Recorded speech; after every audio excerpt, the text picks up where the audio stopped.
Merci. Voilà, moi j'ai décidé de parler un peu de Chypre, évidemment.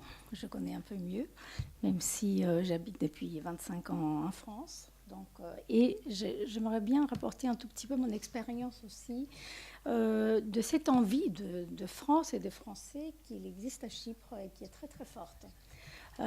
C'est un cas très particulier parce que Chypre, c'est évidemment un petit pays qui a des grands problèmes politiques aussi, une ancienne colonie anglaise quand même, et qui a adhéré donc dans l'Organisation mondiale de la francophonie il y a à peine 8 ans, donc en 2006. Il n'est pas encore membre à part entière, mais Chypre espère justement s'impliquer davantage dans la francophonie. Et à partir du cas de Chypre, donc d'un pays, comme je disais, de taille très petite, mais d'une grande histoire et en même temps d'une position géostratégique très importante. Donc c'est à la fois un pays neutre, qui est accepté et qui parle avec ceux qui ne se parlent pas, par exemple, qui parlent à la fois avec les Israéliens et les Palestiniens. Donc ça, c'est un point important et je pense que pour la francophonie, c'est un pays qui pourrait jouer un rôle important. Également, c'est un pays justement qui fait partie de la région du Moyen-Orient, l'extrême point de l'Europe et en même temps les débuts de Moyen-Orient. Israël ou la Syrie, c'est à une demi-heure d'avion de Chypre. On est vraiment au cœur de cette région-là. Et on peut dire que ce pays fait partie en fait de la région, mais ne fait pas encore partie des problèmes inhérents au Moyen-Orient, même si Chypre, comme île, a elle-même aussi comme pays ses propres problèmes politiques. Et donc j'aimerais bien poser justement cette question, comment les petits pays pourraient jouer un rôle de par justement leur culture, leur position stratégique et politique dans cette grande famille de la francophonie. Donc ça, c'est la première question que je voudrais apporter. Et proposer aussi quelque chose, un projet que j'ai imaginé, mais qu'on pourrait évoquer vers la fin. Et poser aussi la question de moyens ou des ruses qu'on pourrait trouver. En tout cas, qu'est-ce qu'on pourrait trouver, je dirais, comme ruse pour persuader donc les politiques de voir dans la francophonie quelque chose qui est évidemment lié à la culture, à la langue française, mais en même temps de leur montrer qu'il s'agit aussi des enjeux économiques, parce qu'aujourd'hui, c'est quand même très important. Donc, comment ruser. J'aimerais bien savoir comment concrètement on pourrait travailler ensemble pour trouver ces moyens, ces dispositifs pour renforcer en fait cette idée de l'importance de la diplomatie culturelle dans la francophonie, en commençant aussi par les petits pays et en profitant de leur enthousiasme et, je dirais, de leur flexibilité. Parce qu'étant petits, ils peuvent faire fonctionner parfois la machine plus vite, prendre des décisions.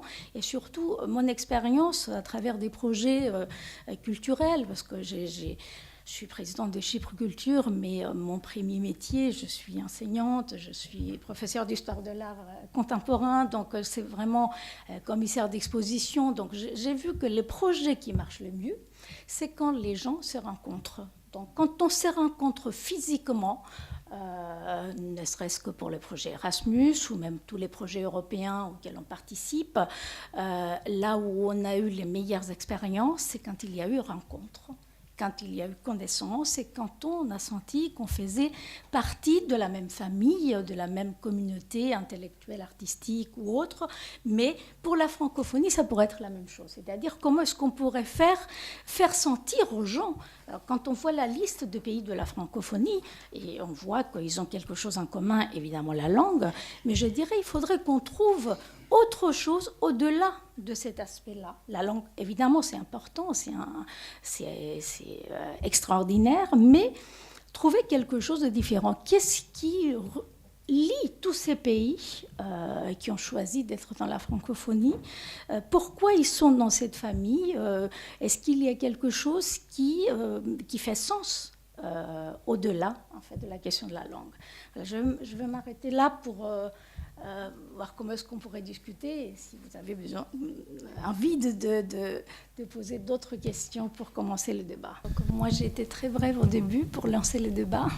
C'est vrai, du coup, donc je n'ai pas dit certaines choses que je voulais dire, et notamment développer un tout petit peu, et vous reprenez un peu cette idée, je suis très, très, très heureuse de vous entendre, c'est quand on crée du lien, et que ça fait sens et que les gens sentent vraiment qu'ils font partie d'une communauté, d'une famille, de quelque chose qui le lie.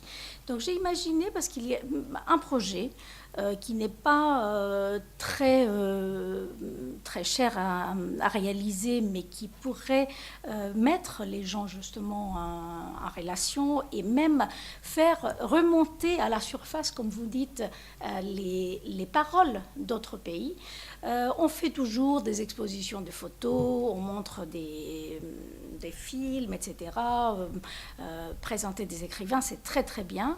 J'ai pensé que parallèlement, en tout cas, il y a quelque chose qu'on oublie très souvent, c'est l'environnement sonore de tous ces pays. On parle de langue, et la langue, c'est une sonorité. D'abord, une parenthèse, même par rapport à l'accent français, tout le monde a des accents complètement différents. Et déjà, il faut décomplexer les gens qui parlent français de cet idéal de la perfection de l'accent. Et j'ai imaginé de lancer un projet de portrait sonore de villes ou des pays de la francophonie. Donc un projet avec des artistes locaux, avec des artistes qui voyageront dans les pays et surtout impliquer les jeunes. Et comme vous l'avez dit très très bien, c'est aussi ma conviction, avec le numérique aujourd'hui, on peut faire beaucoup de choses. Les enfants peuvent enregistrer avec leur téléphone portable s'il y avait un concours ou je ne sais pas un prix, quelque chose, ou imaginer les portraits sonores de votre ville, de votre village, de quelque chose. Et lancer, en tout cas de les sensibiliser à cette idée donc, de l'environnement sonore. Donc on entendra aussi des langues. Et j'ai pensé que symboliquement, il serait formidable, le 20 mars justement, le jour où on lance la francophonie, mais qu'on fasse une sorte de performance artistique, une diffusion dans les espaces publics à une certaine heure, partout dans tous les pays de la francophonie, et où les gens que ça devienne presque une institution, je dirais, où on dirait, voilà, cette diffusion dans le public, c'est le jour de la francophonie. Parce que, en tout cas, Chypre, bon, elle a adhéré depuis 2006. Il y a quelques manifestations lors de ces 3 semaines consacrées à la francophonie, mais ça reste quand même les publics restent très réduits. Alors que si on veut choisir, disons, si on veut réussir cette francophonie, il faut que ça sorte justement de ces petits cercles qui viennent au spectacle, qui regardent les expos, photos, etc., pour que les gens dans les espaces publics se rendent compte que là, oui, c'est la fête de la francophonie. Donc, j'avais envie de vous proposer ça.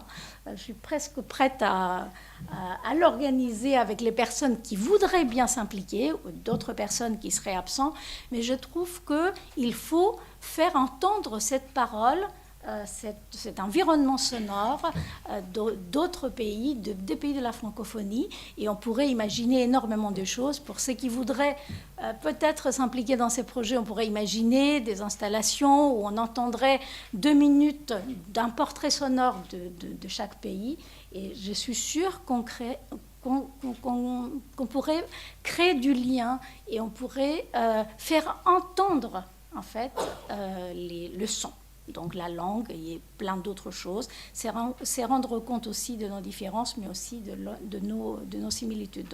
Donc voilà, s'il y a des volontaires, je veux bien. C'est un projet qui me tient vraiment à cœur. Créer le portrait sonore de villes de la francophonie avec une diffusion publique le 20 mars pour marquer, on pourrait dire, le coup de la francophonie.